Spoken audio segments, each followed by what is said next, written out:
Are true. Hi again, everybody. It's 5 o'clock in New York. Viewers of this program know we do not just gratuitously platform lies about anyone, but especially judges, or intimidations or threats against them.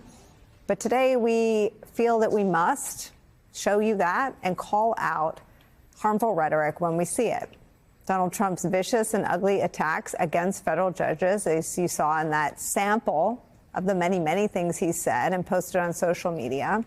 People who have been ruling against his actions, not from a partisan standpoint, but because they are illegal and unconstitutional, for the sole reason, in fact, that they believe the things he has sought to do in his first 120 days are unlawful. That tension continues to build. Trump even ratcheted up his attacks in a social media post marking, of all things, Memorial Day, calling out judges who he described as, quote, USA-hating judges who suffer from an ideology that is sick and very dangerous for our country. He then called them, quote, monsters who want our country to go to hell, end quote. These are judges appointed by George W. Bush, Donald Trump, President Clinton, Obama, sorts of presidents from all sorts of parties, calling them, quote, monsters. This personal animosity and anger and the sentiment it is stoking is having immediate, direct, and serious effects on the actual members of the judiciary and their families. New York Times is out with some startling new reporting. Quote, in the 5-month period leading up to March 1st of this year, 80 individual judges have received threats. Then over the next 6 weeks, an additional 162 judges received threats, a dramatic increase. That spike in threats coincided with a flood of harsh rhetoric, often coming from Trump himself, criticizing judges who have ruled against the administration and, in some cases, calling on Congress to impeach them. To put that sad fact in perspective, the total number of judges threatened this fiscal year, 277, represents roughly 1/3 of the judiciary. The New York Times got these numbers from a face familiar to this program, Judge Esther Salas, who said she obtained them from the U.S. Marshals Service, which is tasked with overseeing security for the judiciary. But at the moment, there are questions about that arrangement. New reporting in the Wall Street Journal finds this, quote, some federal judges are beginning to discuss the idea of managing their own armed security force. The notion came up in a series of closed-door meetings in early March when a group of roughly 50 judges met in Washington for a semi-annual meeting of the Judicial Conference. Security Committee members at the conference worried that Trump could order the marshals to stand down in retaliation for a decision that didn't go his way. The Marshals Service denied that would happen, saying in a statement this, quote, the security of our federal judiciary is a cornerstone of our nation's democracy, and the marshals take that responsibility very seriously. Federal judges make hard decisions based on the rule of law, in large part because the marshals ensure they can make these decisions without fear, intimidation, or retaliation. Yet the idea that judges are even thinking about taking over their security operations and taking oversight of that into their own hands says volumes about where we are in our country right now. It's also where we start the hour with former federal judge Michael Luttig and U.S. District Court Judge for the District of New Jersey, Esther Salas. It's a privilege to be here with both of you at the same time. I think a lot of our coverage is shaped, Esther, by your sharing of what you went through when your son was murdered. I wonder if you can just level set this conversation with a reality check about what is happening right now to your peers in the judiciary. Well, good evening, Nicole. Always a pleasure to see you, and of course, Judge Luttig. I honestly feel as if it's incumbent upon me as Daniel's mom to talk about the clear and present dangers that exist. I've talked to you on a number of occasions about my concerns with respect to the inflammatory rhetoric. I've talked to you about this concept of a bonfire that is just burning. And instead of us trying to squelch it or tamp it down, we're adding accelerants to it.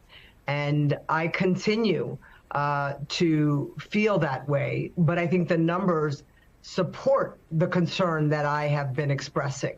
And that is that we are seeing these numbers rise. And, it is irresponsible for people in political power, irresponsible for people with power and large social media platforms to continue to use words that define judges as corrupt or partisan or monsters or leftist, crazy, unconstitutional judges when there's no basis for it, right? And I do believe that, it is necessary for me as Daniel's mom to come out and really speak up for justice, to speak up for the rule of law, to defend the Constitution. I feel it necessary now more than ever when I know what the numbers are saying and I know the risk. I live it every day. Mark lives it every day without our son. Our only child was murdered in our home because of my job. And so for me, as his mother and as an American and as a concerned citizen, I come forward sort of begging, pleading, and asking our political leaders to lead responsibly. And that doesn't mean agreeing with judges' rulings. Certainly, as Chief Justice Roberts said, there's always been some tension between the branches of government. There always has been. It's as old as the Republic.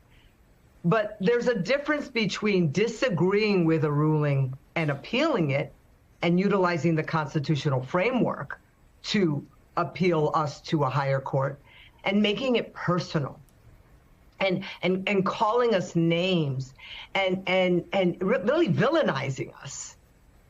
And I think it is an absolute dangerous road to be going on right now. And I am just praying that for our political leaders and those in power to tone it down. Disagree all you want, but please don't make it personal because you're inviting people to do us harm. Esther, when you saw the message on Monday from the most powerful politician in our country calling judges, quote, monsters, who want the country to, quote, go to hell, did you have any conversations with fellow judges who were scared or worried, or do you have any ongoing conversations with judges who worry about themselves and their families? I guess in most instances, they would worry more about their own children. No, I've been worried for a long time. I've been worried since we started seeing members of Congress calling for impeachment of judges for doing their jobs. That was something that obviously I worried about. I've been worried about the words rogue judges. I mean, Chief Justice Roberts, he called these illegitimate attacks on the judiciary. He called it out in 2024 in his year-end report. He said 4 illegitimate attacks on the judiciary. Violence, we've seen that, right? We've seen Judge Romer killed by a man he sentenced 15 years earlier in Wisconsin. We've seen Judge Wilkinson gunned down in his driveway in Maryland in October of 2023. So violence, we've seen it. Intimidation, we're seeing it in the form of these pizza doxing that I'm sure we're going to talk a little bit about, and how that's being used as psychological warfare against judges. So second was intimidation. Third was the spreading of disinformation. You keep saying over and over again, judges are unconstitutional, judges are rogues, judges are crazy leftist judges are monsters, judges are this, judges are that. You keep saying that over and over again, and after a while, the American public begins to believe that disinformation, and they begin to have and question the justice system. And so that is an illegitimate attack on judges, is the spreading of disinformation. And then finally, even the threatening to not follow lawfully issued orders by the court. These are 4 illegitimate attacks called out by our Chief Justice. And we see it, and we're seeing it in real time. And so for me, I'm here on your show yet again, sort of trying to appeal to people's senses and compassion and, civility and professionalism. And that's why I'm here. I'm here to speak up for justice, to speak up for events like tomorrow's event that we're having at noon Eastern Standard Time, 9 Pacific. And we're talking about the independence of counsel tomorrow. We're going to keep doing these programs, nonpartisan programs, because we need to speak up for justice. We need to speak up for the rule of law. We need to defend our Constitution. And so, I've been worried for a long time. And, I'm reminded every day when I wake up and the first thing I think about is my Daniel. And the last thing I think about is my Daniel. So I am obviously very concerned for judges all throughout this country.